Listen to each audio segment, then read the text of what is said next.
इन दोस्तों, स्वागत है आपका अपना चैनल टीचिंग करियर सेंटर में।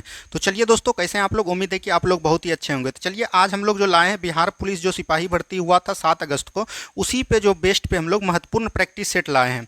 और ये 7 अगस्त बेस्ट एग्जाम है। जिस तरह की 7 अगस्त में पूछा गया क्वेश्चन था, वही सब क्वेश्चन उसी के रेंज में ये क्वेश्चन लाया गया है। और जिसका एग्जाम है वो जरूर देख कर जाएँ। और ऑल सब्जेक्ट इसमें है, क्योंकि आपको पता होगा कि अभी जो बिहार पुलिस का एग्जाम हुआ है सभी डिस्ट्रिक्ट में अलग अलग हुआ है, तो उसमें जो है सभी सब्जेक्ट को आपको पढ़ के जाना चाहिए। तो हम इसमें history, polity, geography, economics, current, math, Hindi, English सभी को शामिल किए हैं। तो इसमें अगर आपका 60 नंबर आ रहा है दोस्तों, तो आपका बहुत नंबर एकदम आ रहा है। आप जो है अपनी तैयारी को बेहतर है और अपना स्कोर आप बढ़ाते रहिएगा और अपनी तैयारी करते रहिएगा, आप अच्छा स्कोर कर लीजिएगा। और इसका पीडीएफ जो है वीडियो मतलब कि क्लास समाप्त होने के बाद जो है आपको टेलीग्राम लिंक पर मिल जाएगा। बहुत सारे लड़के बोलते हैं कि टेलीग्राम लिंक कौन है, तो डिस्क्रिप्शन में लिंक दिया जाता है, वहां पर से आप ज्वाइन कर सकते हैं टेलीग्राम लिंक पे। तो चलिए हम लोग शुरुआत करते हैं आज के सेशन को बिना देरी का।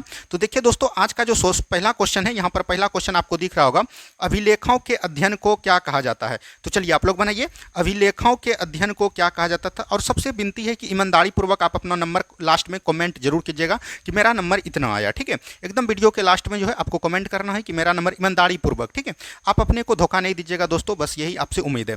अब यहाँ पता चलेगा कि अभिलेखों का अध्ययन को क्या कहा जाता है। मोक्रोग्राफी, बायोग्राफी, इपिग्राफी और सिमोग्राफी। तो यहाँ पर देखिए अभिलेखों का अध्ययन जो जाता है दोस्तों, वो कहता है इपिग्राफी को। किसको बोलते हैं दोस्तों? इपिग्राफी। अब देखिए अभिलेख किसको कहता है, यहाँ से थोड़ा सा ध्यान से समझिए। सबसे पहला ऐसा कौन शासक हुआ जिसने अभिलेख जारी किया, तो आप बोलिएगा अशोक। कौन हुआ दोस्तों? अशोक हुआ। अशोक किसका शासक था, ये भी याद रखिएगा। किस वंश का? तो याद रखना है मौर्य वंश का शासक था। किसका था दोस्तों? मौर्य वंश का शासक था। मौर्य वंश का संस्थापक के था, तो ये भी चीज ध्यान रखिएगा। यहाँ पर से हो जाएगा चंद्रगुप्त मौर्य। कौन था दोस्तों? चंद्रगुप्त मौर्य था। ये भी चीज एकदम आपको ध्यान रखिएगा। तो यहाँ से हो गया। सबसे अभिलेख पूछेगा जारी करने वाला शासक कौन था, तो अशोक आपको ध्यान रखना है। अब देखिए अभिलेख किसको कहता था। अभी जिस तरह की आप व्हाट्सअप चलाते हैं, फेसबुक चलाते हैं, कहीं कुछ चीज भेजना है तो चिट्ठी लिख देते हैं, तो उस समय जो राजा था दोस्तों, अपने जो उस समय तो ये सब चीज चलता नहीं था, तो पत्थर पर जो चीज राजा को बोलना होता था राज दरबार में, वो पत्थर पर लिख दिया जाता था, तो उसी को हम लोग अभिलेख बोलते थे। तो यहां से आपका राइट आंसर हो गया, क्या हो जाएगा दोस्तों? ऑप्शन नंबर सी बिल्कुल राइट आंसर आपका हो जाएगा। चलिए बढ़ते हैं हम लोग अगले प्रश्न की तरफ। नेक्स्ट क्वेश्चन देखिए क्या बोला गया।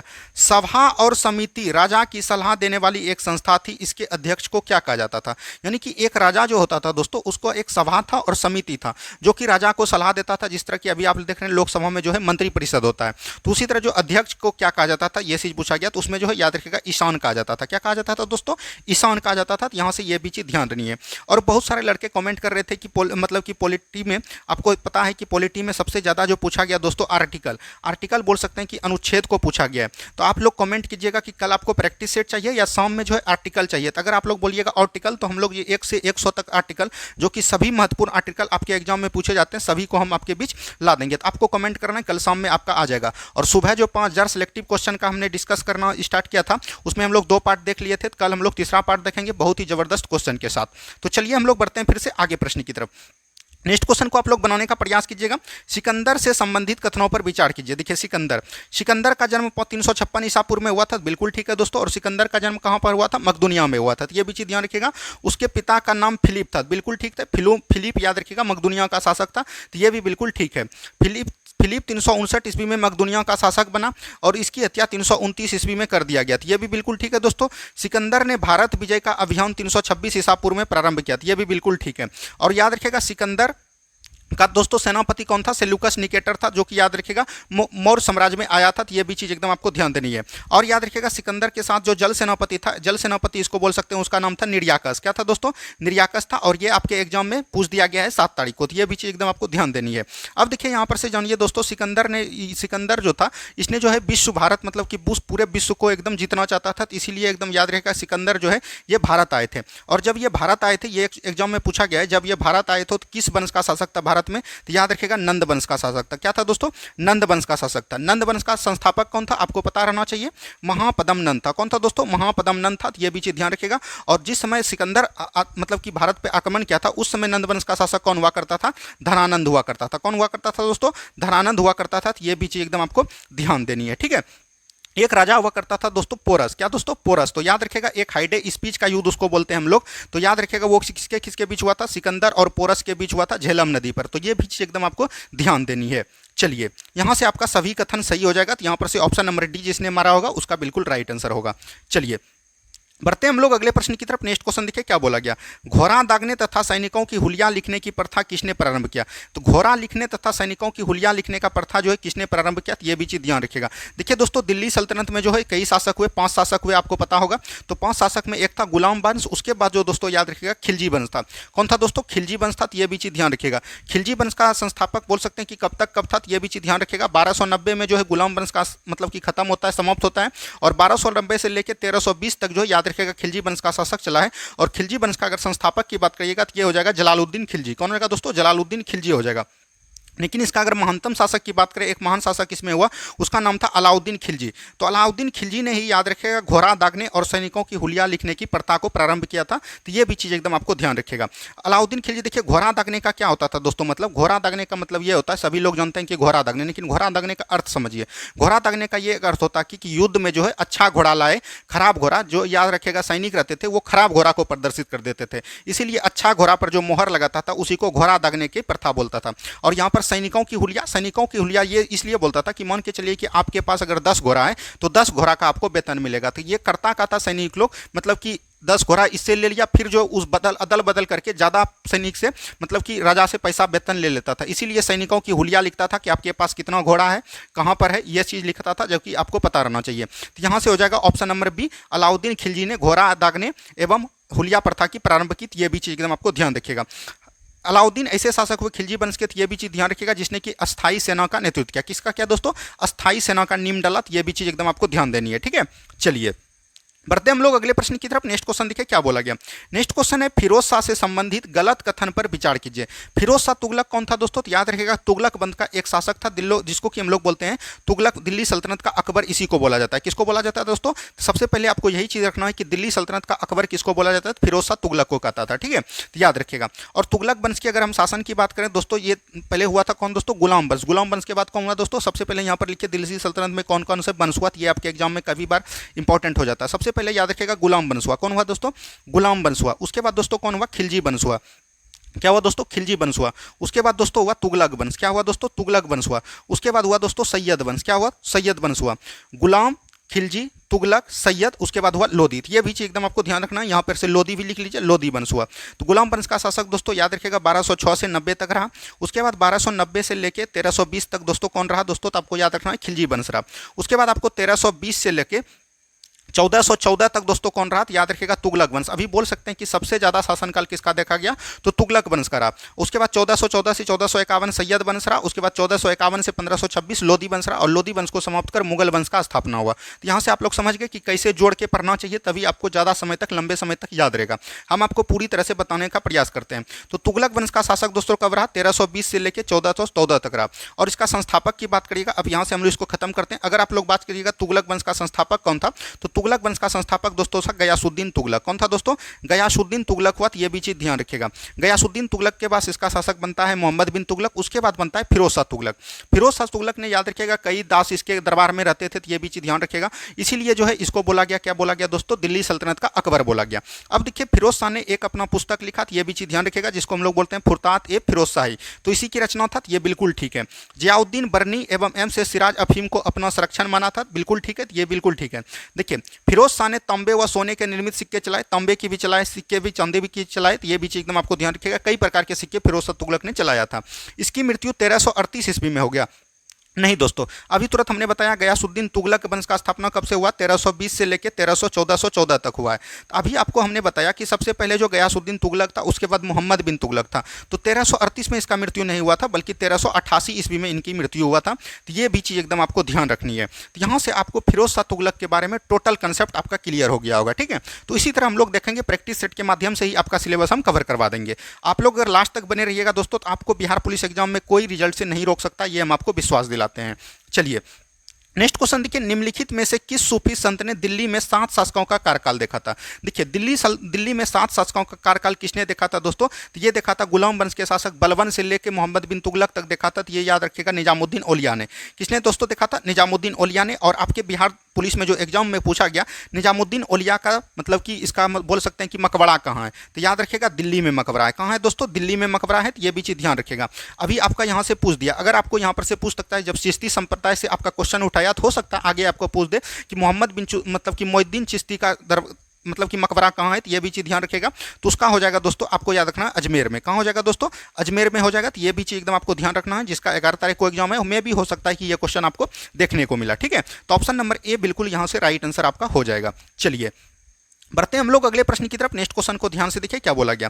बक्सर की लड़ाई से संबंधित कथन निम्नलिखित दिए गए। देखिए अभी जो हम यहाँ पर बताने जाएंगे दोस्तों, ये बक्सर का पूरा कॉन्सेप्ट आपका क्लियर हो जाएगा। सबसे पहले यहाँ पर से थोड़ा सा ऊपर की तरफ हम लोग बढ़ते हैं और पूरे अच्छे तरीके से समझिए। देखिए बक्सर का युद्ध दोस्तों कब हुआ था, तो आपको पता होना चाहिए। बक्सर का युद्ध हुआ था 22 अक्टूबर 1764 को। कब हुआ था दोस्तों, 22 अक्टूबर 1764 को हुआ था। और ये किसके किसके बीच हुआ था, तो याद रखिएगा अंग्रेज बोल सकते हैं, अंग्रेज और जो है याद रखिएगा भारत की संयुक्त सेना के बीच हुआ था। भारत की संयुक्त सेना के बीच हुआ था। अब यहाँ से आपको पूछा जाएगा कि अंग्रेज का नेतृत्व किसने किया था, सैन्य नेतृत्व याद रखिएगा हेक्टर मुनरो ने किया था। किसने किया था दोस्तों, हेक्टर मुनरो ने किया था। तो ये भी चीज एकदम आपको ध्यान रहनी चाहिए। वहीं बात करिएगा भारत की संयुक्त सेना में कौन कौन शामिल था, तो याद रखिएगा अवध का नवाब था सिराजुद्दौला। कौन था दोस्तों, अवध का नवाब सिराजुद्दौला था। उसके बाद याद रखिएगा मुगल वंश का शासक शाह आलम द्वितीय था। कौन था दोस्तों, शाह आलम द्वितीय। और इसके बाद याद रखिएगा बंगाल का नवाब था मीर कासिम। कौन था दोस्तों, मीर कासिम था। तो ये भी चीज ध्यान रखिएगा। अगर आपसे पूछा जाएगा कि भारत की संयुक्त सेना का नेतृत्व किसने किया था बक्सर के युद्ध में, तो याद रखिएगा किसने किया था, अवध के नवाब सिराजुद्दौला ने। ठीक है, तो यहाँ पर से ये भी चीज एकदम आपको ध्यान रखेगा। तो यहाँ पर दोस्तों बक्सर से इतनी चीज आपको जानकारी रहनी चाहिए।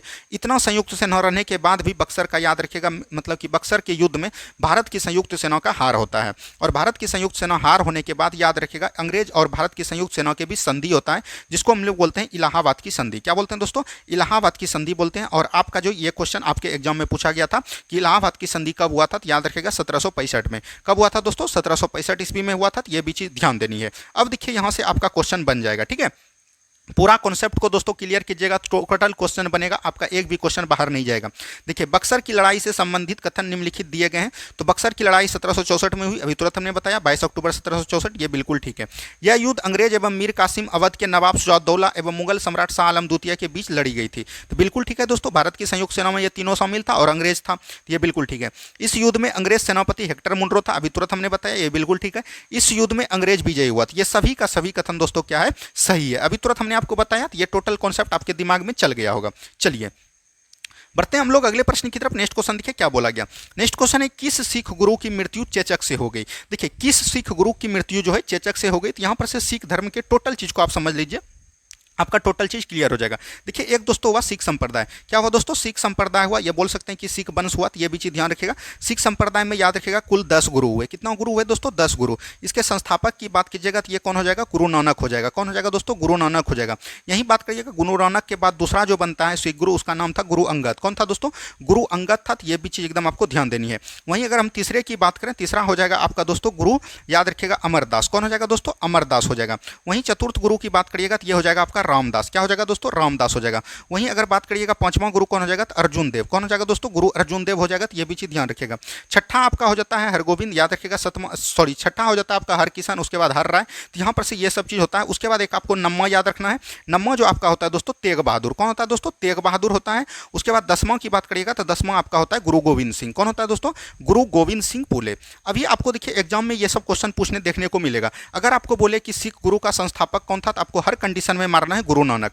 अगर वहीं पर आपको पूछ दे कि सिख संप्रदाय के वास्तविक संस्थापक कौन थे, तो याद रखिएगा गुरु गोविंद सिंह 10वें गुरु हो जाएंगे। तो यहां से सभी चीज क्लियर हो गया। अब देखिए यहां से आप जो ये प्रश्न आपका एग्जाम में पूछा जाएगा कि याद रखिएगा एक पांचवा गुरु हुआ दोस्तों गुरु अर्जुन देव। कौन दोस्तों, गुरु अर्जुन देव। याद रखिएगा अर्जुन देव गुरु, याद रखिएगा गुरु अर्जुन देव को किसने फांसी पर लटका दिया, तो याद रखिएगा जहांगीर ने। बहुत सारे लड़के को कंफ्यूजन था इसमें, तो हम आपको कंफ्यूजन करना दूर करना चाहते हैं। तो याद रखिएगा अर्जुन देव को जहांगीर ने लगाया, क्योंकि जहांगीर का पुत्र था खुसरो शाह ने विद्रोह कर दिया था, उसी में साथ दिया था अर्जुन ने। तो याद रखिएगा गुरु अर्जुन को फांसी पर चढ़ा दिया था। उसके बाद एक नम्मा गुरु हुआ दोस्तों तेग बहादुर। कौन हुआ दोस्तों, तेग बहादुर हुआ। तेग बहादुर को याद रखिएगा औरंगजेब ने मरवा दिया था। किसने दोस्तों, औरंगजेब ने। तो यहाँ पर से ये चीज एकदम आपका मतलब कि कंप्लीट रहना चाहिए। तो ये चीज एकदम आपका हो गया। ठीक है, अब देखिए यहां पर से बोला गया कि किस सिख गुरु की मृत्यु चेचक से हो गया था। एकमात्र गुरु थे जिसका मृत्यु चेचक से हो गया था, उसका गुरु का नाम था दोस्तों याद रखिएगा गुरु हरकिशन। कौन दोस्तों, गुरु हरकिशन। तो यहां से आपका राइट आंसर हो जाता है हरकिशन, ऑप्शन में नहीं है। तो यहां पर से ऑप्शन नंबर ये हो जाएगा हरकिशन। ठीक है, तो यहां पर से आपको जिसको पता होगा तो ये आपका चीज क्लियर हो गया। तो देख रहे हैं कि किस तरह से सिलसिले ढंग से दोस्तों क्वेश्चन का आपका टोटल कॉन्सेप्ट हम क्लियर करते हुए जा रहे हैं। तो आपका भी बनता है फर्ज की दोस्तों वीडियो को शेयर करें, एक ग्रुप में कम से कम। और जो याद रखिएगा, जो भी अभी तक चैनल को सब्सक्राइब नहीं किया, प्लीज़ चैनल को सब्सक्राइब कर दीजिए, क्योंकि एग्जाम के बेहतरीन स्कोर में आपका जो है पूरा कर्तव्य रहेगा। आपका 100% जितना मेहनत आप कीजिएगा दोस्तों, वही आपका जो है रंग लाएगा एग्जाम में, ठीक है।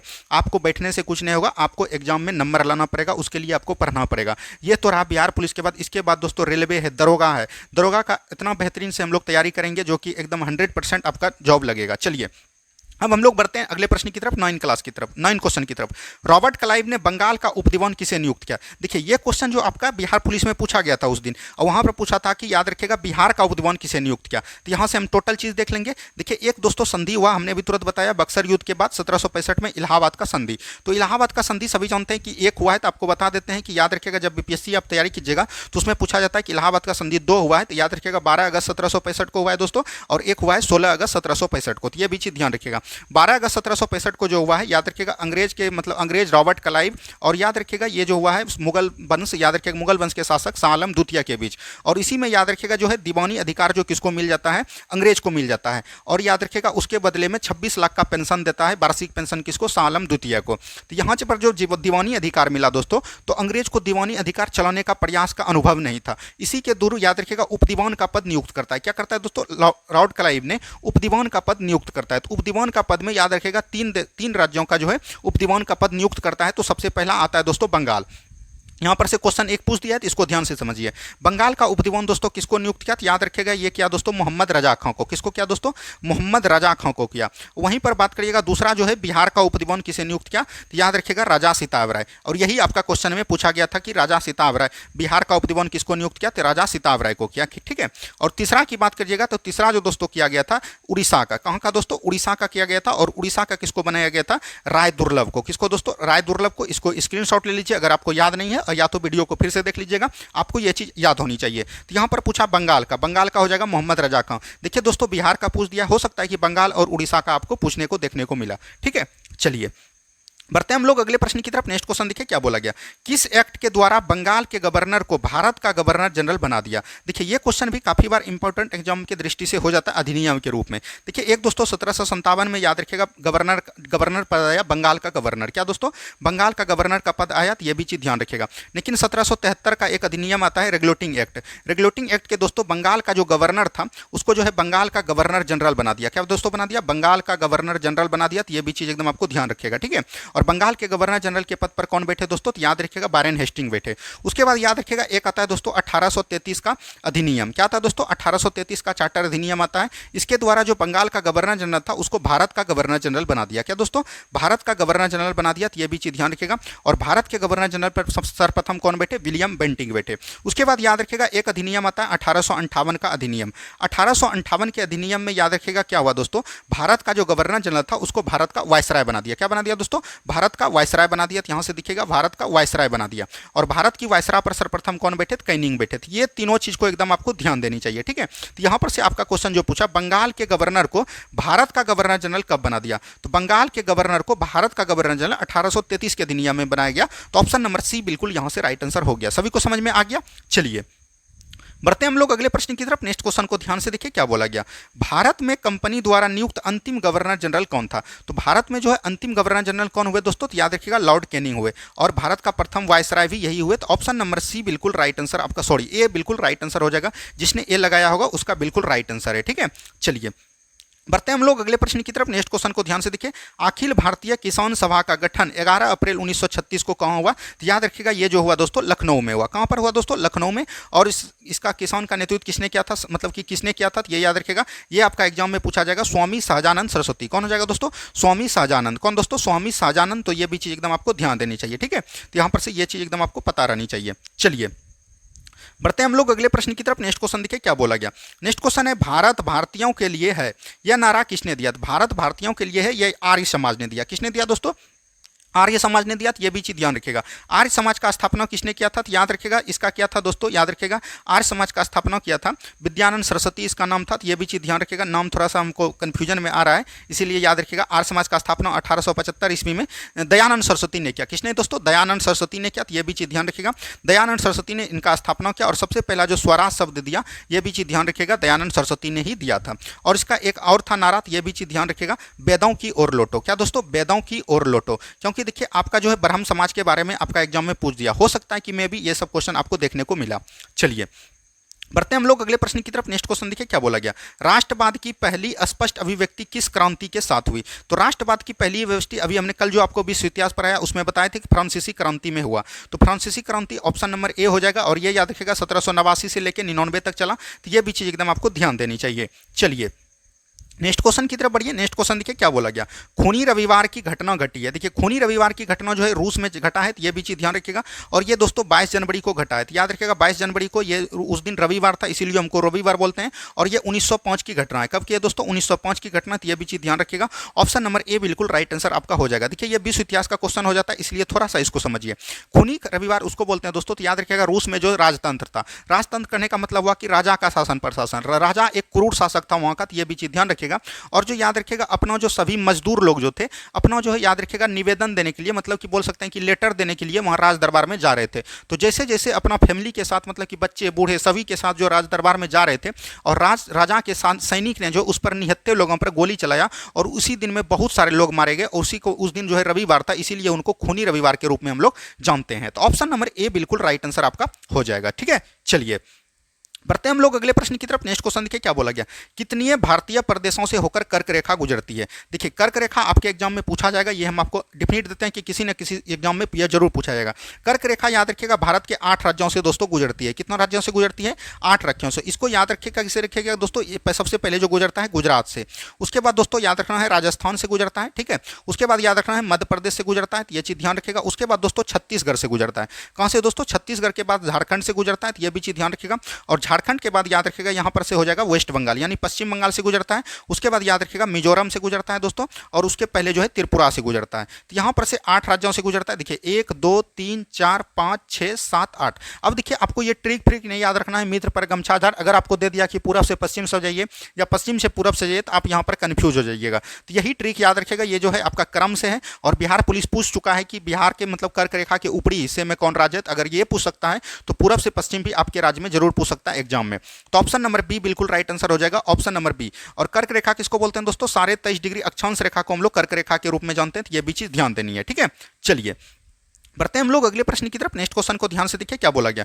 नेक्स्ट क्वेश्चन है सूची 1 को सूची 2 में मिलाना है। ठीक है, अब देखिए यहाँ पर केरल, केरल में दोस्तों क्या है दोस्तों, अनाईमुडी है सबसे, यह दक्षिण भारत की सबसे ऊंची चोटी भी अनाईमुडी को बोलते हैं। तो यहाँ पर से 3 हो जाएगा। और इस तरह के एग्जाम में आपको प्रश्न हल्का हल्का सब मिलाने के रूप में दिया जाता है, इसीलिए यहाँ पर प्रैक्टिस आपको कर लेनी चाहिए। देखिए नागालैंड में कौन दोस्तों, सरामती चोटी है, तो ये भी चीज ध्यान रखिएगा। तो ऑप्शन नंबर 4 हो जाएगा। उसके बाद उत्तराखंड में नंदा देवी है, तो ये भी चीज ध्यान रखिएगा, ये 2 हो जाएगा, सॉरी 2 हो जाएगा। हाँ, तमिलनाडु में दोदाबेटा है, तो ये भी चीज ध्यान रखिएगा, 1 हो जाएगा। यानी 3 4 1 2, 3 4 2 1। तो यहां पर से 3 4 2 1 ऑप्शन नंबर सी में है। तो ऑप्शन नंबर सी बिल्कुल राइट आंसर आपका हो जाएगा। ठीक है, चलिए बढ़ते हम लोग अगले प्रश्न की तरफ। नेक्स्ट क्वेश्चन देखिए क्या बोला गया, कौन सी जनजाति दिवाली को शोक के रूप में मानती है। देखिए अब जो ये नहीं मानती है, लेकिन याद रखिएगा ये क्वेश्चन पूछा जाता है शोक के रूप में। याद रखिएगा ये जो है थारू जनजाति मानती है। और थारू जनजाति कहां पर है दोस्तों, यूपी और उत्तराखंड में पाए जाते हैं। और ये जो है याद रखिएगा दिवाली को शोक के रूप में मनाते हैं। तो ऑप्शन नंबर डी बिल्कुल राइट आंसर हो जाएगा। अब इसकी संख्या बहुत कम हो चुकी है, तो ये भी चीज ध्यान देनी है।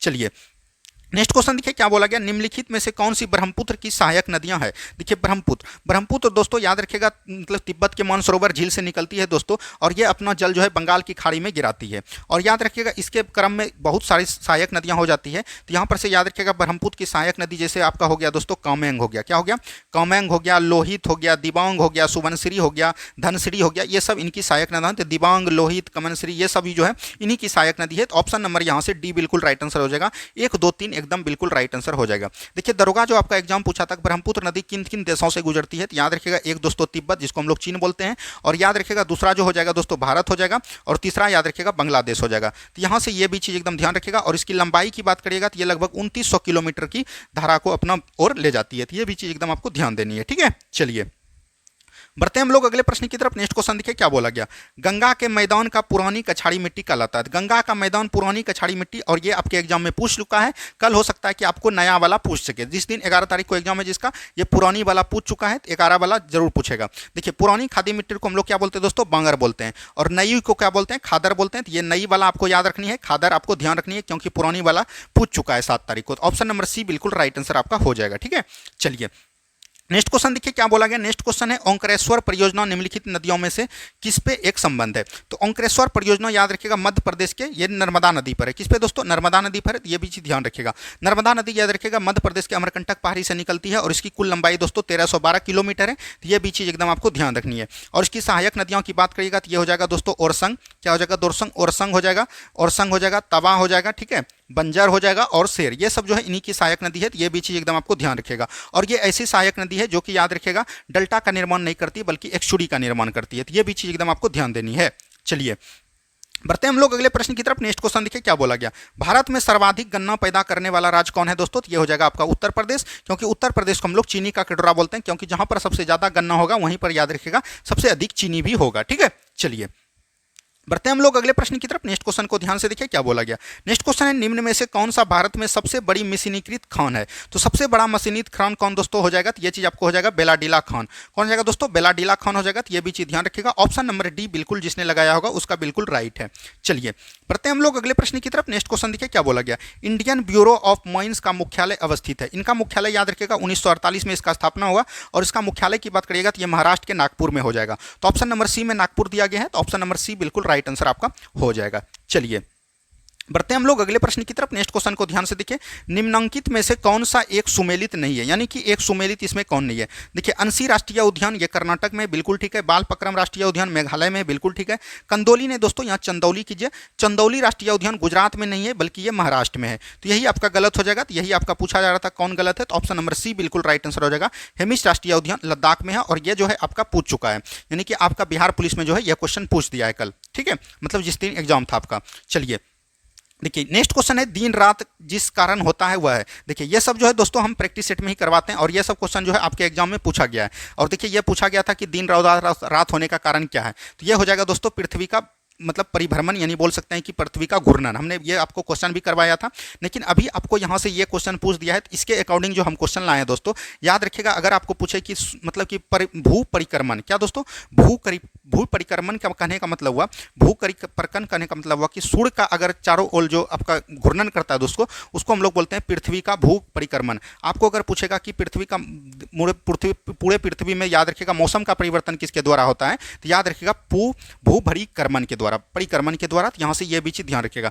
कर्मण बोलेगा तो याद रखिएगा मौसम परिवर्तन, और भ्रमण बोलेगा तो याद रखिएगा दिन रात का होना। तो ये चीज एकदम आपको ध्यान देनी है, ठीक है।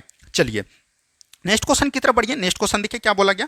निम्नलिखित में से कौन सा सक्रिय ज्वालामुखी है। देखिए तीन प्रकार के ज्वालामुखी होते हैं दोस्तों, एक होता है सक्रिय, एक होता है प्रसुप्त या सुसुप्त बोलते हैं, और एक तो होता है निष्क्रिय। तो ये भी चीज ध्यान रखिएगा। सक्रिय ज्वालामुखी उसको कहते हैं, ध्यान से समझिए, अगर आप डेली पढ़ते हैं मतलब पढ़ने वाला लड़का है उसको बोलते हैं सक्रिय, मतलब कि हमेशा उद्गार होते रहना। तो ये कौन हो जाएगा दोस्तों, तो ये हो जाएगा कोटोपेक्सी हो जाएगा। और याद रखिएगा ये जो हो जाएगा दोस्तों ये हो जाएगा एटना। कौन दोस्तों, एटना नहीं हो जाएगा, ये हाँ एटना हो जाएगा। ये दोनों जो है याद रखिएगा एक प्रकार का बोल सकते हैं कि सक्रिय ज्वालामुखी है। कोटोपेक्सी इक्वाडोर में है और इटना जो है याद रखिएगा इटली में है। ये दोनों याद रखिएगा सक्रिय ज्वालामुखी है। तो यहाँ पर से ऑप्शन सही कर लीजिए, 2 एवं 4 हो जाएगा। और इसका आंसर डी दिया होगा तो वो आपको सही कर लेना है, 2 एवं 4 इसका राइट आंसर होगा।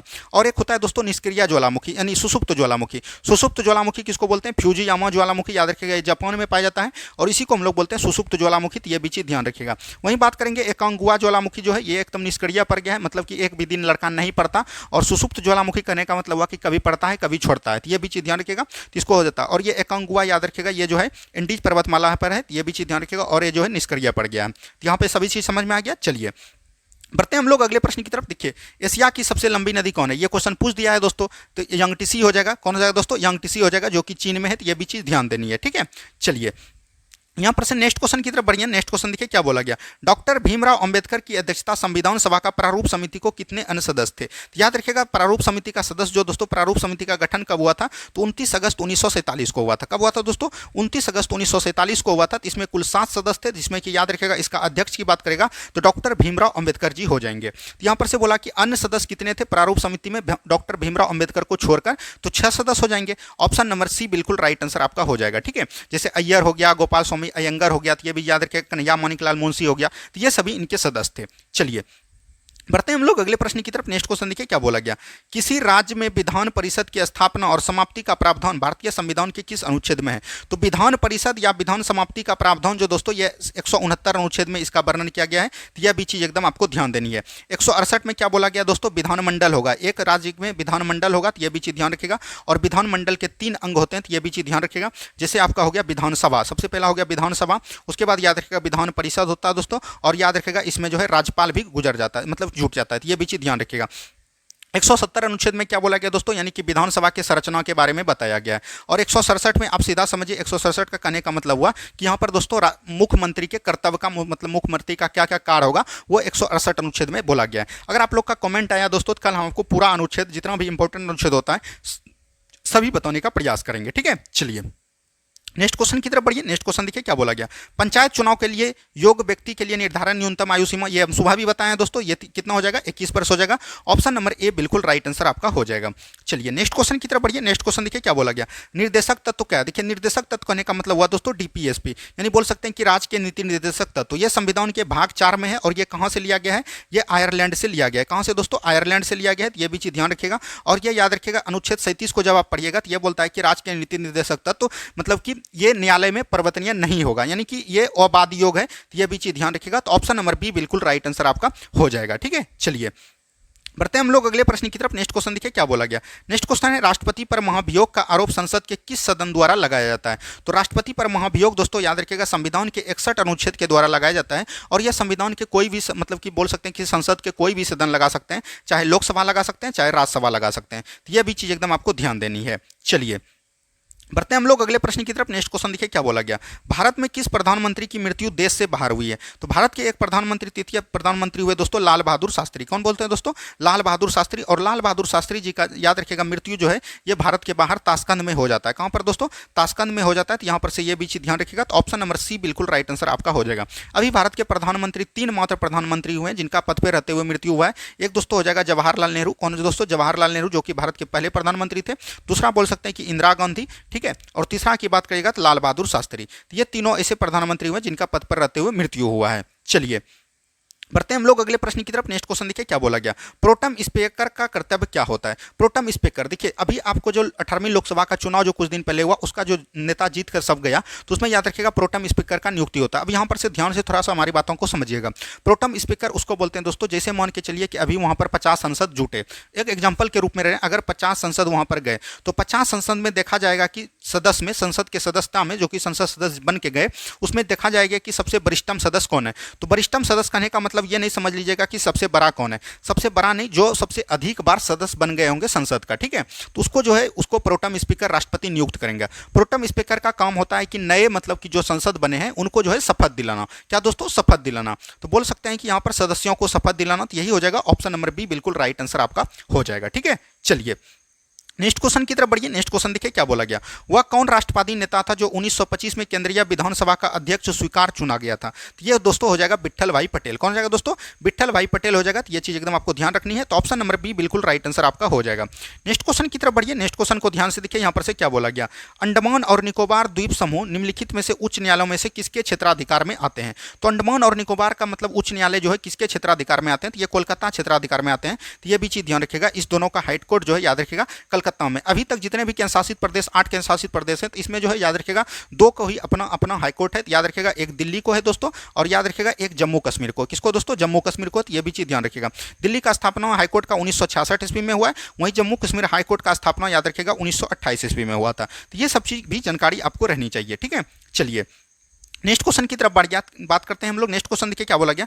निम्न संवैधानिक संशोधन में से कौन से राज्यों से निर्वाचित होने वाले लोकसभा के सदस्यों की संख्या में वृद्धि करने से संबंधित है? देखिए यहाँ से क्वेश्चन आपको जरूर पूछा जाएगा दोस्तों। याद रखिएगा पहले जो लोकसभा का सीट था उसमें दोस्तों 500 सदस्य था। कितना दोस्तों? संसद में याद रखिएगा लोकसभा के सदस्यों की संख्या 500 था। लेकिन याद रखिएगा एक 7वां संविधान संशोधन होता है। 7वां संविधान संशोधन के द्वारा 500 के सीट को बढ़ाकर 525 कर दिया। उसके बाद याद रखिएगा फिर से जब दोस्तों एक होता है 31वां संविधान संशोधन 1972 में, और इसके द्वारा याद रखेगा 525 को बढ़ाकर 545 कर दिया। तो अभी याद रखेगा 500 से 45 सीट है, तो यहां पर से हो जाएगा 7वां और 31वां संविधान संशोधन। ऑप्शन नंबर सी बिल्कुल राइट आंसर आपका हो जाएगा। चलिए बढ़ते हैं हम लोग अगले प्रश्न की तरफ। नेक्स्ट क्वेश्चन देखिए क्या बोला गया। जंग लगे हुए लोहे का वजन बिना जंग लगे हुए लोहे का वजन से क्या होता है। तो याद रखिएगा ये जो है क्या होगा दोस्तों, जंग लगा हुआ लोहा का वजन बिना जंग लोहे वजन से अधिक होगा। क्या होगा दोस्तों, अधिक होगा। तो ऑप्शन नंबर ए। और याद रखिएगा जो लोहे में जो जंग लगता है दोस्तों, इसको हम लोग क्या बोलते हैं, Fe2O3 इंटू XH2O, यानी कि जल का जितना अणु होगा तो वो चीज इसका फॉर्मूला होता है। तो ये भी चीज ध्यान रखिएगा।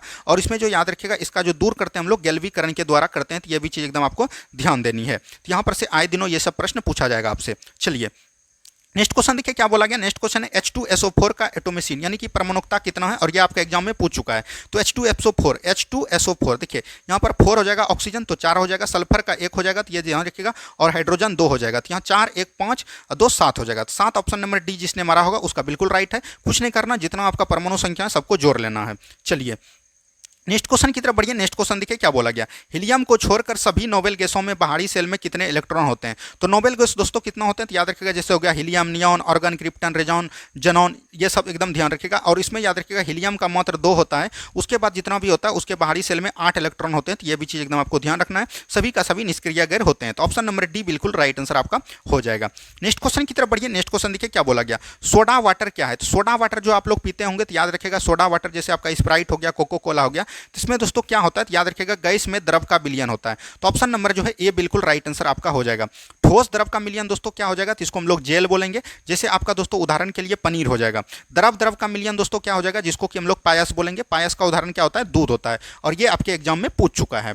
चलिए नेक्स्ट क्वेश्चन देखिए क्या बोला गया दोस्तों। नेक्स्ट क्वेश्चन है आजकल सड़कों पर रोशनी के लिए प्रायः पीले लैंपों का प्रयोग किया जाता है। उन लैंपों के निम्न में से किस गैस का प्रयोग करते हैं। जहां भी दोस्तों पीला प्रयोग करेगा लाइट में, उसमें याद रखिएगा सोडियम का प्रयोग हम लोग करते हैं। क्या दोस्तों, सोडियम का प्रयोग करते हैं। सोडियम का परमाणु संख्या Na होता है, तो याद रखिएगा इसका रासायनिक नाम Na होता है, और इसका परमाणु संख्या 11 होता है। और आपके एग्जाम में Fe यानी आयरन का पूछ चुका है, तो यह भी चीज ध्यान देनी है। चलिए नेक्स्ट क्वेश्चन की तरफ बढ़िए। नेक्स्ट क्वेश्चन देखिए क्या बोला गया। निम्नलिखित में से कौन सा गुरुत्वीय स्थिरांक जी की इकाई है, और ये आपके एग्जाम में पूछा है जी का मान। तो याद रखिएगा जी का जो मान होता है दोस्तों, ये कितना होता है 6.67 गुना 10 पर पावर 11 माइनस 11, ये होता है केजी मीटर स्क्वायर पर सेकेंड, केजी मीटर स्क्वायर, और सॉरी केजी मीटर स्क्वायर नहीं होगा दोस्तों, यहाँ पर थोड़ा माफी चाहते हैं, 10 पर पावर 11 हो जाएगा। और ये होता है दोस्तों न्यूटन मीटर स्क्वायर पर केजी स्क्वायर। ये भी चीज एकदम आपको ध्यान देनी है। तो यहाँ पर से देख लीजिए न्यूटन मीटर स्क्वायर पर केजी स्क्वायर कहाँ पर है, तो न्यूटन मीटर स्क्वायर पर KG square option number A में है। तो ऑप्शन नंबर ए बिल्कुल राइट आंसर आपका हो जाएगा। ठीक है, चलिए बढ़ते हैं हम लोग अगले प्रश्न की तरफ। नेक्स्ट क्वेश्चन को ध्यान से देखिए। निम्न में से कौन सा तृतीय श्रेणी के उत्तोलक का उदाहरण है। तो तृतीय श्रेणी का उत्तोलक याद रखिएगा, यहाँ पर पिलास आपको दिख रहा है कि नहीं पूछा जा रहा है। तो पिलास जो है आपका याद रखिएगा प्रथम श्रेणी का उत्तोलक है। तो यह भी चीज एकदम आपको ध्यान देनी है। चलिए नेक्स्ट क्वेश्चन की तरफ बढ़िए। नेक्स्ट क्वेश्चन देखिए क्या बोला गया। नेक्स्ट क्वेश्चन है कोनीय बेग का बीमा क्या होता है। कोनीय बेग का फॉर्मूला दोस्तों सबसे पहले याद रखना है। कोनीय बेग का फॉर्मूला क्या होता है, रेडियन पर सेकंड। क्या होता है दोस्तों, रेडियन पर सेकंड होता है। तो ये भी चीज ध्यान रखिएगा, रेडियन पर सेकंड होता है। रेडियन का कुछ नहीं होता दोस्तों, तो 1/सेकंड हो जाएगा। तो 1/सेकंड को हम लोग लिख सकते हैं 1/t, यानी कि t-1 इसका हो जाएगा ये बीमा। तो यहाँ पर से हम लिख सकते हैं इसको m0L0t-1। तो यहाँ पर से देख लीजिए क्या हो जाएगा, ऑप्शन नंबर सी बिल्कुल राइट आंसर आपका हो जाएगा। ठीक है, चलिए नेक्स्ट क्वेश्चन की तरफ बढ़िए। नेक्स्ट क्वेश्चन देखिए क्या बोला गया।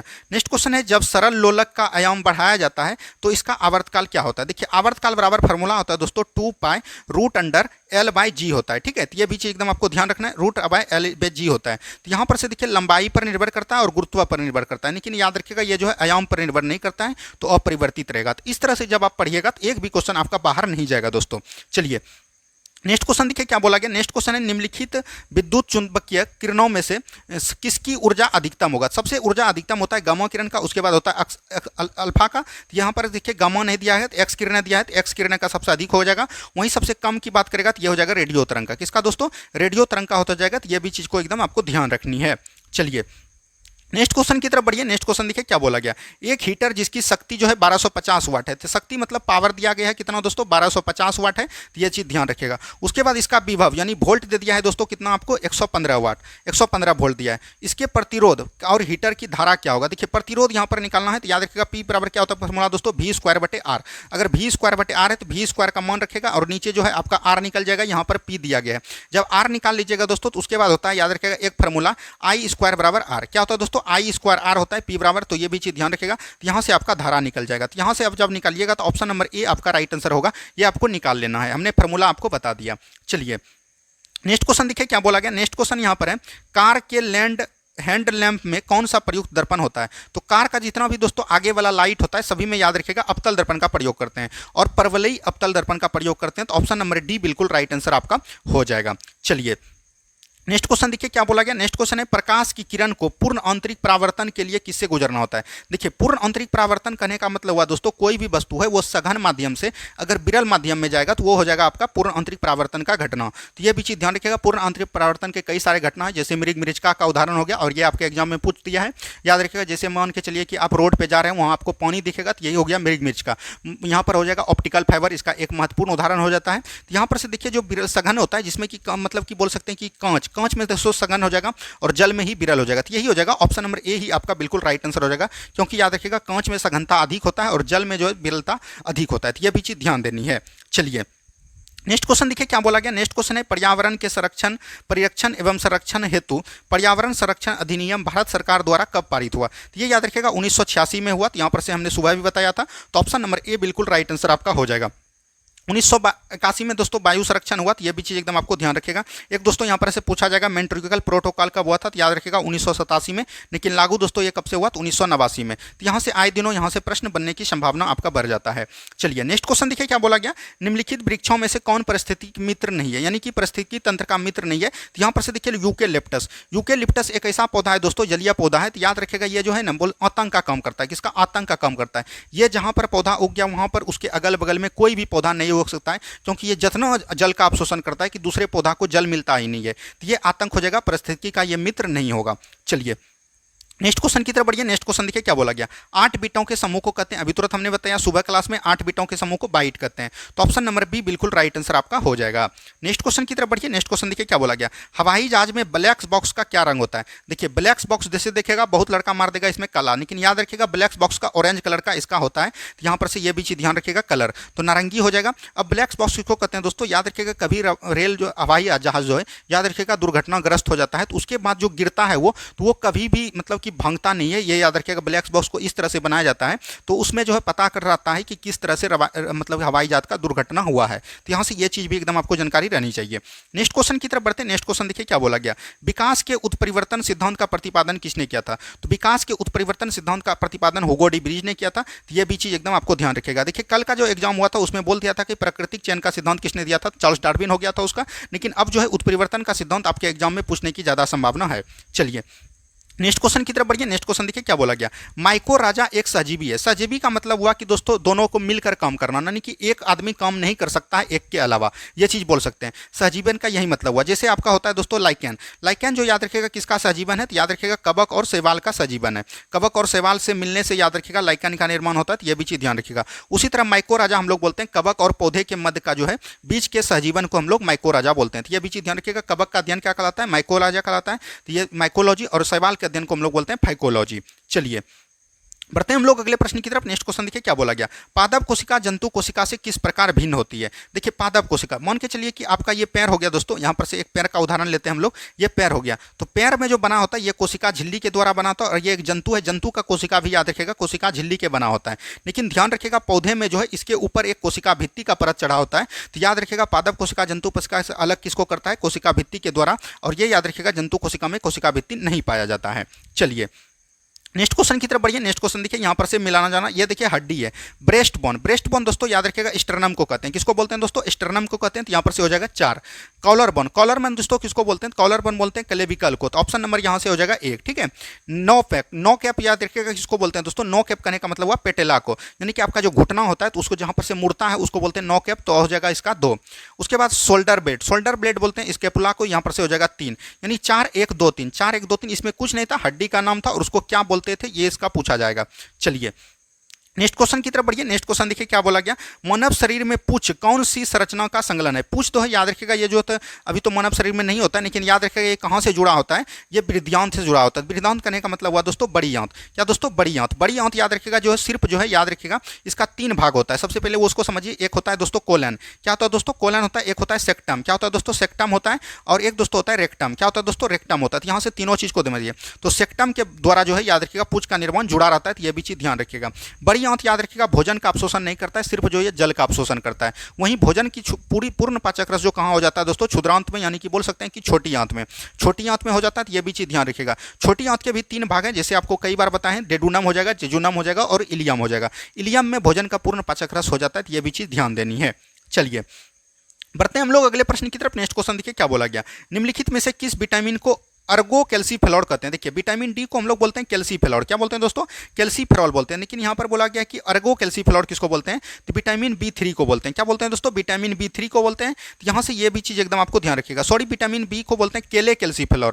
विटामिन D2 हो जाएगा, क्या हो जाएगा दोस्तों, विटामिन D2 हो जाएगा अग्रे कैल्सीफेरॉल। इसको बोलते हैं केले कैल्सीफेरॉल। क्या बोलते हैं दोस्तों, केले कैल्सीफेरॉल। ये भी चीज ध्यान देनी है। यहाँ पर से विटामिन ई को क्या बोलते हैं, ये भी पता रहना चाहिए आपको, टेकोफेरॉल। क्या दोस्तों, टेकोफेरॉल बोलते हैं। तो ये भी चीज ध्यान रखिएगा। विटामिन सी का हो जाएगा एस्कर्बिक एसिड, ठीक है। विटामिन बी का हो जाएगा थायमिन और विटामिन ए का हो जाएगा रेटिनॉल। तो यहां से ये सब चीज आपको पता होनी चाहिए। नेक्स्ट क्वेश्चन देखिए क्या बोला गया। नेक्स्ट क्वेश्चन है, मानव शरीर की कौन सा भाग शरीर ताप पर नियंत्रण रखता है। शरीर ताप पर दोस्तों मानव शरीर का कौन सा भाग करता है, तो याद रखिएगा ये हृदय नियंत्रित करता है। तो ऑप्शन नंबर ए बिल्कुल राइट आंसर आपका हो जाएगा। वैसे अगर ग्रंथि की बात करिएगा हार्मोन का, तो वो हो जाएगा आपको दोस्तों हाइपोथैलेमस ग्रंथि। कौन दोस्तों, हाइपोथैलेमस ग्रंथि। ये भी चीज एकदम आपको ध्यान देनी चाहिए। चलिए बढ़ते हैं हम लोग अगले प्रश्न की तरफ। नेक्स्ट क्वेश्चन को ध्यान से देखिए क्या बोला गया, बायोडीजल बनाने की किस वनस्पति का उपयोग किया जाता है। तो ये याद रखिएगा जो इसमें रंजोत का करते हैं, इसका हिंदी ये दिया गया दोस्तों। इंग्लिश में अगर हम लोग इसको पता करेंगे तो ये हो जाएगा जेट्रोफा। क्या हो जाएगा दोस्तों, जेट्रोफा इसमें प्रयोग करते हैं बायोडीजल बनाने में। चलिए नेक्स्ट क्वेश्चन की तरफ बढ़िए। नेक्स्ट क्वेश्चन देखिए क्या बोला गया, डीपीटी टीका में निम्न में से किसका काम नहीं आता है। तो डीपीटी का फुल फॉर्म क्या होता है दोस्तों, इसका होता है डेप्थेरिया। क्या होता है दोस्तों, डेप्थेरिया होता है। तो ये भी चीज ध्यान रखिएगा। उसके बाद होता है परट्यूटिस। क्या होता है, परट्यूटिस होता है। तो ये भी चीज ध्यान रखिएगा। और उसके बाद होता है टाइफाइड। क्या होता है दोस्तों, सॉरी टाइफाइड नहीं होता है दोस्तों, टेटनस होता है। क्या होता है दोस्तों, टेटनस होता है, टेटनस। ये भी चीज ध्यान रखिएगा। तो यहाँ पर से देखिए डिप्थेरिया होता है, टेटनस होता है और काली खांसी को हम लोग बोलते हैं परट्यूटिस। तो पोलियो नहीं होता है। पोलियो आपका ऑप्शन नंबर बी बिल्कुल राइट आंसर हो जाएगा। चलिए नेक्स्ट क्वेश्चन देखिए क्या बोला गया। नेक्स्ट क्वेश्चन है, निम्नलिखित में से कौन सा एक मछली है। तो मछली दोस्तों इसमें समुद्री गाय हो जाएगा। समुद्री गाय एक प्रकार का मछली है। क्या हो दोस्तों, समुद्री गाय जो है एक प्रकार का मछली हो जाएगा। तो ये भी चीज एकदम आपको ध्यान रखिए। समुद्री गाय दोस्तों एक प्रकार का मछली नहीं है, ये तो दूसरे जीव आ जाते। समुद्री घोड़ा हो जाएगा। क्या हो जाएगा दोस्तों, समुद्री घोड़ा हो जाएगा। तो ये भी चीज ध्यान रखिएगा। जैसे होता है जेली फिश, कटल फिश, ये सब दोस्तों वास्तविक मछली नहीं है। चलिए नेक्स्ट क्वेश्चन की तरफ बढ़ते हैं हम लोग। नेक्स्ट क्वेश्चन देखिए क्या बोला गया। नेक्स्ट क्वेश्चन है, भारत का सबसे ऊंचा गुरुत्वीय बांध निम्न में से किस पे है। तो याद रखिएगा सबसे ऊंचा गुरुत्वीय बांध पूछे आपको तो हो जाएगा भकरा बांध। वहीं सबसे लंबा बांध पूछे दोस्तों तो आपका हो जाएगा हीराकुंड बांध, महानदी पर है। वहीं सबसे ऊंचा बांध पूछेगा तो ये आपका हो जाएगा टिहरी बांध। ये भी चीज ध्यान रखिएगा। तो यहाँ से आए दिनों प्रश्न पूछा जाएगा, लेकिन गुरुत्वीय जब लगा जाएगा तो भक्तापन हो जाएगा। तो ये सतलज नदी पर है। तो ये भी चीज ध्यान देनी है। चलिए नेक्स्ट क्वेश्चन देखिए क्या बोला गया। नेक्स्ट क्वेश्चन है, विश्व का सबसे कम आबादी वाला शहर कौन है। तो याद रखिएगा ये वेटिकन सिटी है। कौन है दोस्तों, वेटिकन सिटी। वहीं सबसे अधिक आबादी वाला शहर जो है याद रखिएगा, अधिक वाला बोल सकते हैं कि कहां पर है दोस्तों, तो यहां पर से हो जाएगा टोक्यो। जापान का टोक्यो शहर सबसे अधिक आबादी वाला शहर है। चलिए नेक्स्ट क्वेश्चन की तरफ बढ़िए। नेक्स्ट क्वेश्चन देखिए क्या बोला गया, निम्नलिखित में से शांति का प्रतीक किसे माना जाता है। शांति का प्रतीक दोस्तों कबूतर को माना जाता है। ओलिव की शाखा उसको बोलते हैं। तो ऑप्शन नंबर ए बिल्कुल राइट आंसर आपका हो जाएगा। चलिए नेक्स्ट क्वेश्चन की तरफ बढ़िए। नेक्स्ट क्वेश्चन देखिए क्या बोला गया, निम्नलिखित में से कौन सा मिलान गलत है। ली फिगारो पेरिस का प्रकाशन है। तो ये बिल्कुल ठीक है। वाशिंगटन पोस्ट न्यूयॉर्क का नहीं, वाशिंगटन पोस्ट जो याद रखिएगा वाशिंगटन का ही है, वाशिंगटन के है। तो ये भी चीज एकदम आपको ध्यान रखना है। तो यही आपका गलत हो जाएगा, बाकी बात सही है। चलिए नेक्स्ट क्वेश्चन की तरफ बढ़ते हैं। नेक्स्ट क्वेश्चन देखिए क्या बोला गया, the court of justice of European composite का मुख्यालय कहाँ है। तो यूरोपियन कंपोजिट का मुख्यालय दोस्तों ये हो जाएगा लग्जमबर्ग। कहाँ हो जाएगा दोस्तों, लग्जमबर्ग हो जाएगा। वहीं ब्रुसेल में याद रखिएगा यूरोपियन संघ का मुख्यालय है। ठीक है। इंडोनेशिया का मुख्यालय यहाँ पर याद रखिएगा, राजधानी कहाँ हो जाएगा दोस्तों, जकार्ता। और जापान याद रखिएगा टोक्यो का राजधानी है, जो सॉरी जापान का राजधानी टोक्यो है। चलिए नेक्स्ट क्वेश्चन देखिए क्या बोला गया, विश्व मौसम दिवस किस तिथि को मनाते हैं। तो विश्व मौसम दिवस दोस्तों कब मनाते हैं, 23 मार्च को। 23 मार्च को एक और हम मनाते हैं शहीद दिवस, क्योंकि याद रखिएगा भगत सिंह, सुखदेव और राजगुरु को इसी दिन फांसी दिया गया था। याद रखिएगा 23 मार्च 1931 को। 24 मार्च को क्या मनाते हैं दोस्तों, 24 मार्च को हम लोग टीबी दिवस मनाते हैं। तो ये भी चीज ध्यान रखिएगा, टीबी दिवस जिसको हम लोग क्षय रोग बोलते हैं। तो ये भी चीज एकदम आपको ध्यान देनी है। चलिए नेक्स्ट क्वेश्चन की तरफ बढ़िए। नेक्स्ट क्वेश्चन देखिए क्या बोला गया, बॉटनिकल गार्डन किस शहर में। तो ये कोलकाता में है। तो ये भी चीज ध्यान रखिएगा क्या हो जाएगा दोस्तों, कोलकाता में। तो याद रखिएगा कोलकाता के शिवपुर में हो जाएगा। तो ऑप्शन नंबर बी बिल्कुल राइट आंसर आपका हो जाएगा। नेक्स्ट क्वेश्चन की तरफ बढ़ते हैं हम लोग। नेक्स्ट क्वेश्चन देखिए क्या बोला गया, महात्मा गांधी की समाधि स्थल कहाँ है। तो महात्मा गांधी की समाधि स्थल दोस्तों राजघाट बोलते हैं उसको। क्या बोलते हैं, राजघाट में स्थित है। तो ये भी चीज एकदम आपको ध्यान रखिएगा। चित्रा भूमि दोस्तों किसका है। तो याद रखिएगा ये जो है वल्लभ भाई बोल दिए दोस्तों। याद रखिएगा ये जो है डॉक्टर भीमराव अंबेडकर की ये भी स्थल है, समाधि स्थल। चलिए नेक्स्ट क्वेश्चन देखिए क्या बोला गया। नेक्स्ट क्वेश्चन है भरतनाट्यम किस राज्य का लोक नृत्य है। देखिए लोक नृत्य जो दोस्तों होते हैं तो ये देखिएगा भरतनाट्यम जो है तमिलनाडु का है। कर्नाटक में दोस्तों याद रखिएगा इसका तो यक्षगान है, लेकिन याद रखिएगा ये यक्षगान हो जाएगा कहाँ का, ये हो जाएगा याद रखिएगा कर्नाटक का। वहीं मिजोरम की बात करिएगा तो यहाँ पर चार कूट महोत्सव होता है, तो ये भी चीज़ ध्यान रखिएगा। उत्तर प्रदेश में दोस्तों कत्थक हो जाएगा। वहीं बात करें मोहिनी अट्टम, एक दोस्तों मोहिनी अट्टम है, और उसके बाद याद रखिएगा कथकली है। मोहिनी अट्टम और कथकली याद रखिएगा केरल का है, तो ये भी चीज़ एकदम आपको ध्यान रखिएगा। एक दोस्तों और है कुचिपुड़ी, कुचिपुड़ी आपको याद रखना आंध्र प्रदेश का। तो ये सब आपको प्रश्न बनने की संभावना बनी रहती है। नेक्स्ट क्वेश्चन देखिए क्या बोला गया। नेक्स्ट क्वेश्चन है मैन ऑफ डेस्टिना के उपनाम से जाना जाता है। मैन ऑफ डेस्टिना के नाम से कौन जाना जाता है दोस्तों, ये आपके प्रश्न में पूछा गया। तो याद रखिएगा नेपोलियन बोनापार्ट को हम लोग मैन ऑफ डेस्टिना के नाम से जानते हैं। चलिए ग्लैडस्टोन किसको बोलते हैं दोस्तों, ग्लैडस्टोन यहाँ पर दिया गया है। तो ग्लैडस्टोन याद रखिएगा इसको जो है बोलते हैं जर्मनी का मतलब ग्लैडस्टोन बोला जाता है, तो ये भी चीज ध्यान रखिएगा। चलिए नेक्स्ट क्वेश्चन की तरफ बढ़ते हैं। नेक्स्ट क्वेश्चन देखिए क्या बोला गया। नौसेना कमांडर सम्मेलन 2023 का पहला चरण पर आयोजित किया गया। तो ये दोस्तों कहां पर, आईएनएस विक्रांत के द्वारा, किसके द्वारा, आईएनएस विक्रांत पर ये आयोजित किया गया। तो ये भी चीज ध्यान रखिएगा, करंट का क्वेश्चन है ये। नेक्स्ट क्वेश्चन देखिए क्या बोला गया। नेक्स्ट क्वेश्चन है फरवरी 2023 में आयोजित रणजी ट्रॉफी का खिताब किस ने जीता। तो याद रखिएगा सौराष्ट्र ने जीता। किसको दोस्तों, बंगाल को हराकर सौराष्ट्र ने जीता। तो ये भी चीज ध्यान देनी है। चलिए नेक्स्ट क्वेश्चन की तरफ बढ़िए। नेक्स्ट क्वेश्चन देखिए क्या बोला गया। 30वीं राष्ट्रीय बाल विज्ञान किसान का कांग्रेस का आयोजन किस शहर में हुआ गया था। 30वीं राष्ट्रीय बाल विज्ञान मतलब कांग्रेस का आयोजन जो है कहां पर किया गया, ये आपसे क्वेश्चन पूछा जा रहा है। तो इसका जो राइट आंसर हो जाएगा दोस्तों, ये कहां पर किया गया था, तो याद रखिएगा गुजरात के अहमदाबाद में किया था। तो ऑप्शन नंबर बी बिल्कुल राइट आंसर आपका हो जाएगा। नेक्स्ट क्वेश्चन की तरफ बढ़िए। नेक्स्ट क्वेश्चन देखिए क्या बोला गया। निम्नलिखित नियुक्तियों में से कौन सुमेलित है। इसमें कौन सुमेलित है, सुखविंदर सिंह जो है याद रखिएगा हिमाचल प्रदेश का मुख्यमंत्री बनता है, बिल्कुल ठीक। साझा कावी नाबार्ड का अध्यक्ष बनता है, याद रखिएगा नाबार्ड का स्थापना कब हुआ था, 12 जुलाई 1982 को हुआ था। और आपके एग्जाम में नाबार्ड का जो है आपको याद रखिएगा फुल फॉर्म पूछ दिया था। इसका दोस्तों क्या होता है, national for bank and agriculture and rural development, ये भी चीज ध्यान देनी है। मेघना अग्रवाल क्या दोस्तों ITFE का महिला अध्यक्ष बनता है। तो ये सभी का सभी कथन जो है सही है, एक बार इसको ध्यान से पढ़ लीजिएगा आप लोग। चलिए नेक्स्ट क्वेश्चन देखिए क्या बोला गया। नेक्स्ट क्वेश्चन है जैविक विविधता पर संयुक्त राष्ट्र सम्मेलन 15वीं बैठक का आयोजन किस शहर में आयोजित किया गया। ये आपसे पूछा गया कि ये कहां पर किया गया, जैविक विविधता पर ये आयोजन। तो याद रखिएगा जो है मॉन्ट्रियल के शहर कनाडा में किया गया, कनाडा के शहर मॉन्ट्रियल में किया गया। तो ऑप्शन नंबर सी बिल्कुल राइट आंसर आपका हो जाएगा। अब देखिए दोस्तों यहाँ पर से जो आपका क्वेश्चन है ये हिंदी का क्वेश्चन है। देखिए बिजली शब्द का पर्यायवाची नहीं है, यानी कि बिजली का जो है पर्यायवाची कौन नहीं होगा, ये आपसे क्वेश्चन पूछा गया। तो बिजली का दोस्तों चंचला होता है, तड़ित होता है, दामनी होता है, बितुंटा नहीं होगा। तो ऑप्शन नंबर ए बिल्कुल राइट आंसर आपका हो जाएगा।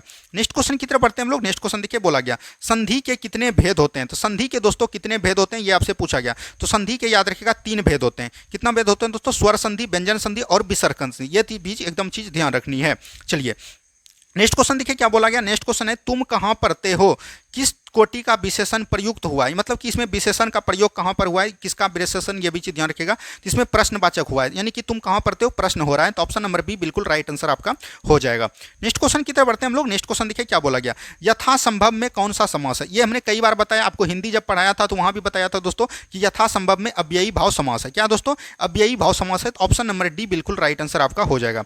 नेक्स्ट क्वेश्चन की तरफ बढ़ते हैं हम लोग। नेक्स्ट क्वेश्चन देखिए क्या बोला गया। नेक्स्ट क्वेश्चन है निम्नलिखित शब्दों में योग रूढ़ शब्द कौन सा है, यानी कि योग रूढ़ शब्द इसमें कौन सा है, ये चीज पूछा गया। तो ये चक्रपाणी हो जाएगा। क्या हो जाएगा दोस्तों, चक्रपाणी। चलिए नेक्स्ट क्वेश्चन की तरफ बढ़ते हैं हम लोग। नेक्स्ट क्वेश्चन देखिए क्या बोला गया। देखिए दोस्तों यहाँ पर से जो बहुत ही हल्का हल्का मैथ का क्वेश्चन है, तो अब आप लोग जो है मैथ का क्वेश्चन 10 ठो है, तो इसको 5-6 गो है, तो इसको आप लोग बना लीजिएगा। इसका आंसर हम जो है इसी पे टेलीग्राम PDF पे दे देंगे इसी में। और याद रखिएगा लास्ट में जो है 4-5 इंग्लिश है, तो इसका जो है याद रखिएगा आपको यहाँ पर PDF मिल गया है। और इसमें जो है मैथ का क्वेश्चन बना के आपको नंबर कमेंट बॉक्स में करना है कि कितना नंबर आपका ले पाया, क्योंकि मैथ का क्वेश्चन हम भी बनाएंगे दोस्तों, बहुत ही ईजी होता है, आप भी बना लीजिएगा, उसमें कोई दुबराई वाली बात नहीं है। तो यहाँ पर का सेशन हम दोनों का साथ रहा, आप लोगों के हमारे साथ रहा। तो कैसा लगा आपको सेशन आज को कमेंट बॉक्स में आपको ये भी जाहिर करना है कि कैसा लगा, ठीक लगा, खराब लगा, अच्छा लगा। और कल हम आपके लिए प्रैक्टिस सेट लाएं या जो पूरा संपूर्ण अनुच्छेद आपको बताने का प्रयास करें। अगर हम लोग पूरा अनुच्छेद को देख लेते हैं दोस्तों, पूरा पॉलिटी बोल सकते हैं कि आपका हम लोग समाप्त कर सकते हैं उसी की अपेक्षा। अगर जिसको पॉलिटी चाहिए वो दोस्तों एक टाइप जरूर कीजिएगा, हम समझ लेंगे कि आप लोग को पॉलिटी चाहिए। धन्यवाद। मिलते हैं हम लोग अब सुबह के 5000 सेलेक्टिव क्वेश्चन की तरफ। धन्यवाद।